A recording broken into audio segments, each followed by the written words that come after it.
Албетте айттык, эч бир адам кемчиликсиз эч бир адам жок. Бардык адамда кемчилик бар. Ар бир адамда кемчилик бар. Бирок билип коюшубуз керек, ошо сиз ихлас кылып жүргөн аалымдарыңыз деле анча мынча кемчилик туура эмес сөз сүйлөп коюшу мүмкүн. Алар деле пенде, туура эмес бир иш кылып коюшу мүмкүн. Же сиздин ихласыңызды качыра турган бир иш андан көрүп калышыңыз мүмкүн. Эч нерсе эмес. Жакшы жактарын ала бериңиз. Илим алуу адептеринен уламалар айтышат. Bir adamdan siz ustazdan barıp ilim alayın deseniz, же bir маселеңизге суроо жооп алайын десеңиз, анда садака берип туруп анан ушу дуа кылыңыз дейт. Ey Allah, менин айыбымды ушул устазга көрсөтпөгүн, устаздын дагы айыбын мага көрсөтпөгүн дейт.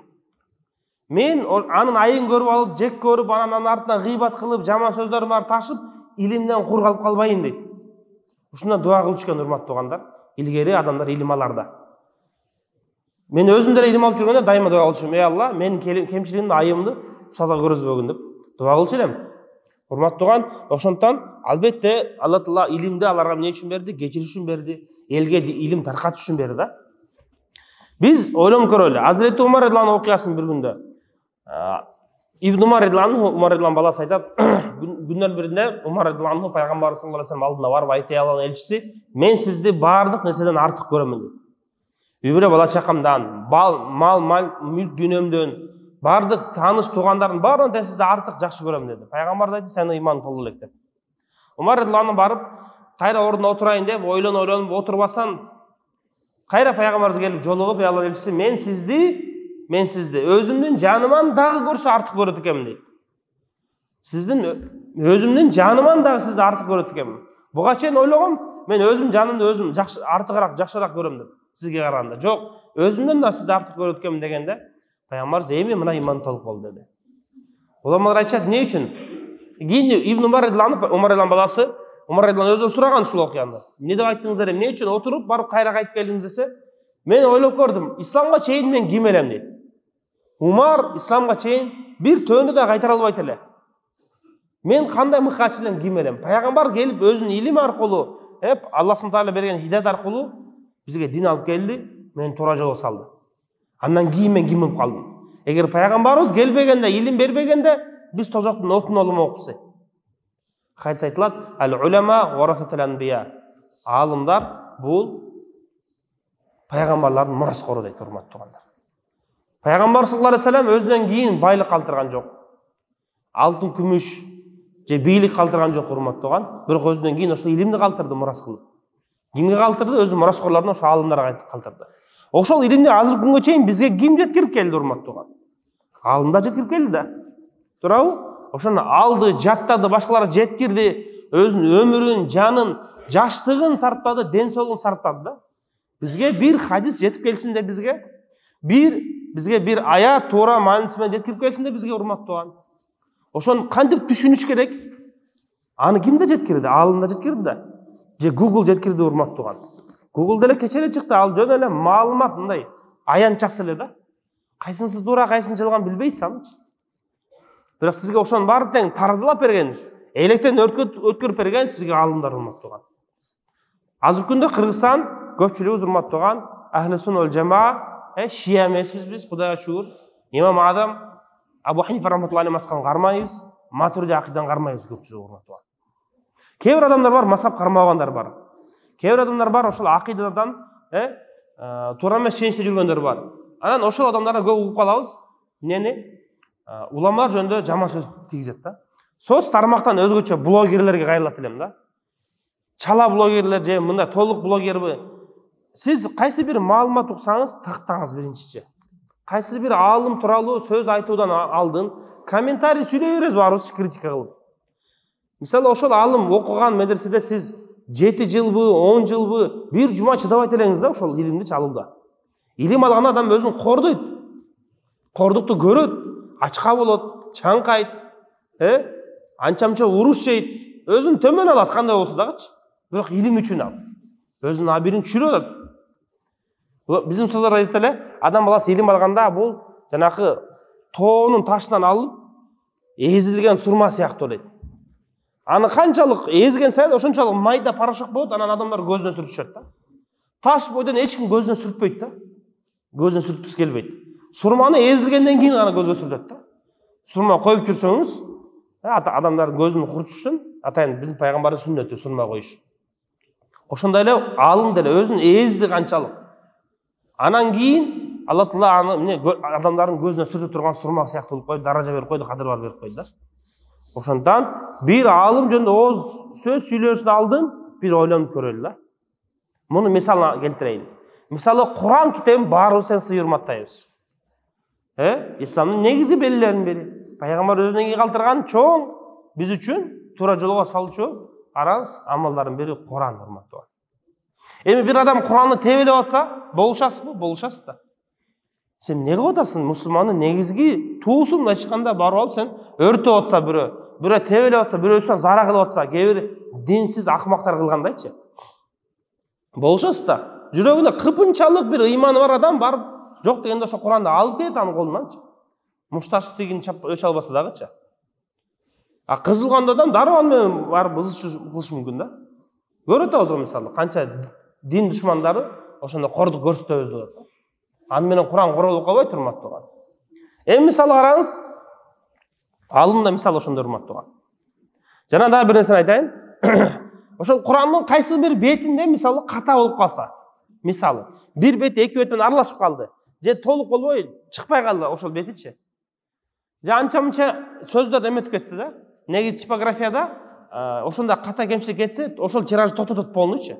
Токтотуп туруп, кайра өртөйт дагы полный. Гүлүм болсо адам баспаган жакка көмүп коет. Анан жаңыдан чыгарат. Ошондой кылышат. Бирок кээде дин душмандары ар кандай кээ бир жерлерин катачылык болуп жалпы элге тарагып кетсин деп Алланын уадасы. Инна нахну наззална зикра ва инна лаху лахафизун. Биз Куранды өзүбүз түшүрдүк, өзүбүз сактайбыз деп аталат. Кандай гана өзгөрткөнү аракет кылбасын, өзгөрбөйт ал. Кыяматка чейин. Алла Субхана Таала өзүнүн уадасын алган, миллетин алган, өзгөртө албайт ал. Бирок ошол бир бети жетпей калыптыр деп мисалы, Курандынчы. Же бир сөзү туура эмес болуп калыптыр деп сиз аны ыргытып кордойсузбу? Мисалы айтыңызчы, урматтуу. Тебелейсизби ошол Куранды? Бул брак экен, бул жаман экен, тигиндей экен, мындай экен деп жамандайсызбы? Жамандабайсыз, башыңыз үстүнө коесуз урматтуу анычы. Өп чекеңизге тийгизип туруп, текче кылып коесуз. Мында брак бар экен деп коесуз да. Туурабы ушундай кыласыз да. Же кайсы мусулман муну брак бар экен деп тебелип салат. Ошондой эле аалым дагы урматтуу, ошондой эле кары дагы. Анын бир кайсы бир жашоонун турмушунун себебинен анда бир брак болуп калышы мүмкүн да. Сиз күткөндөй андан мамилени көрбөдүңүз. Сиз күткөн сөздү укпадыңыз андан. Ошонун себебинен аны тебелеш керекпи? Кордош керекпи? Этин жеш керекпи? Жамандаш керекпи? Жок, урматтуу. Алымды урматтасаңыз өзүңүз сый урматка ээ болосуз. Өзүңүздүн балдарыңыздан алым чыгат, балдарыңыздан, упагыңыздан кары чыгат урматтуу. Азыр күндө Кудайга шүгүр, Кудайга шүгүр, көптөгөн адамдар илим алып атат. Көптөгөн адам Куранды окуп атат, жаттап атат. Жакшы, алхамдулилlah. Бирок ошолорду биз мындай бартап көтөрө билели да, урматтуу. Сиздин бир кары тууганыңыз болсо, мисалы, кары алым тууганыңыз болсо, шүгүр деңиз, жакшы мамиле кылыңыз. Эртең бейишке кирерде ал адам жалгыз кирбейт да. Кары адам жөнүндө хадис айтылат. Бейишке ал тозок важип болгон 10 адамды желкесинен кармап бейишке жетелеп кирет алчы. Алла, мени бейишке адал кылсаң, анда ошол туугандарымды бергин, мен шафаат кылдыргын, ошол адам сизге адвокат болот да. Ала кирет бейишке. Тозокко аттанып бараткан жерден жетекеден кармап, сен ушундай бир тууганың бар, ошол сага шафаат кылып атат деп болушуп атат. Мени киргизбесең, анда буларды киргизбесең, анда мени да киргизбей кой деп Алла Тааланын алдына доо уруп шафаат кылып чыгат ошол. Ошондо тууганыңыз барбы, иниңиз, агаңыз барбы? Сый урмат кылыңыз, кызмат кылыңыз, жардам бериңиз. Дагы бир адам, ал эми аалым болсо мисалы, бейишке кирерде 400 адамга шафаат кылып атат да. Хадис айтылат. Кимге Алла Таала илим берсе, демек Алла Таала аларды айыпташ үчүн мусулмандардын алдында, жалпы коомчулук, жалпы эле элдин алдында, макулдун алдында шерменде кылыш үчүн илим берген жок да. Сиз бир аалымга сөз тийгизип коюп, мисалы, мен шерменде кылдым. Мен мисалы Facebook'тан кээ бир адамдар көрүп калдым ушундай. Анын өзүнө ачык максат айтат. Мен молдолордун этин жейм дейт. Молдолордун кемчилигин таап чугуп, атайын ошого мен мындай чыкканда жаралганмын дегенде сөз айтат да. Ачык айтат. Анан сөздөрүн карасаң, комменттерин карасаң, жалаң чоң-чоң биздин сөздарыбызга, чоң-чоң алымдарга сөз тийгизип, бир жерден кынтык таап жүрөт да. Ошол адам оңбойт, урматтуу. Оңбойт да, Кудай сактасын. Bir çoğ adam jönүндө айтылат. Өлөр алдында жаназасына молда келиптир дагы. Анан бул өлүм төшөгүндө жатканда келиптир. Баягы адамга келсе, жүзү капкара болуп, тили узарып, салаңдап калыптыр тиличи. Ошондой болуп калды. Өлөр алдында ошондой болот да. Эми мунун мындайча айтканда жашоосу туура эмес болгон анык эле белгиси. Анан эмне амал кылган десе, өзүнүн доорунда өтө бир чоң алым болгон экен, ошол жөнүндө дайым акарат кыл, жаман сөз таркатып жүргөн элгечи. Алла Таала жазасын берип койду. Өлөр алдында эле жүзү капкара болуп, тили салаңдап уйдукунда болуп калды урматтуу.